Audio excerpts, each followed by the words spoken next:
This bill is actually getting involved in the due process of our criminal trials. Is that a fair statement?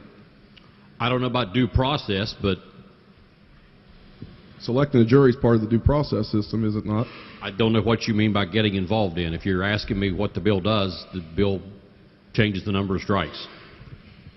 Is the right to a jury a part of the due process under the Sixth Amendment?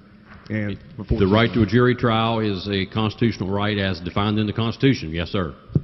And is it also important that when an individual is looking at prison time that he have an opportunity to make sure that he has an independent and impartial jury? I think courts have so held. Okay. Thank you. Permission to speak to the bill. Gentleman may proceed.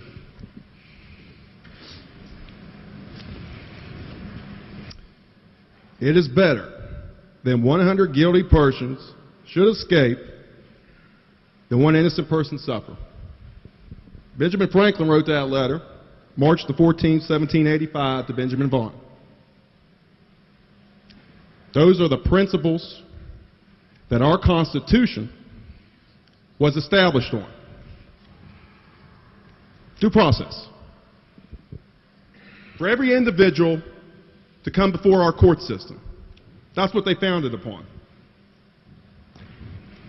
The problem I have here that we've passed different laws, we can debate various things, but now we're digging down into the root of the due process entirely. As a defendant, you should have the ability to strike jurors. That's your God-given right in the United States. It should not be easy to put people in the penitentiary. It should not be easy to take away a person's liberty. Franklin argued against this. The Romans at one point in time, this whole idea of striking jurors goes back to Roman times. They used to panel a group of 300, and each side got to strike 50 amongst them so they could sit 100. So a body like this would try an individual. They decide to hang him or not. England, in the common law, they would allow the state an unlimited amount of strikes. So the prosecution could basically stack the jury in favor of how they wanted it. Juris Blackstone wrote it was a 1-to-10 ratio. Franklin, when they were deciding how they were going to establish our form of government, took it further than that. He said 1 in 100. We want 100 guilty people to go rather than have the possibility of an innocent person locked up and incarcerated. That's a fundamental principle of the United States, and that's been a fundamental principle for the state of West Virginia for over 100 years. It should be hard to put people in prison.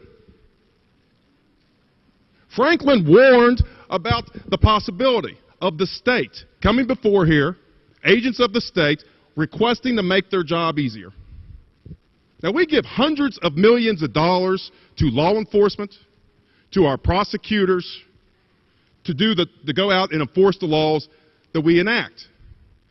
But when they come and start lobbying so we can start nickel and diming away at the due process rights of defendants and the citizens of the great state of West Virginia, that's wrong.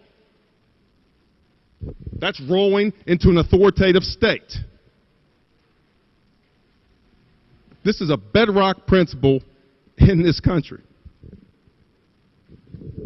So today I'm urging you to reject this bill and stand with the principles of Franklin, Adams, Jefferson, Madison, the founding fathers, and this great state.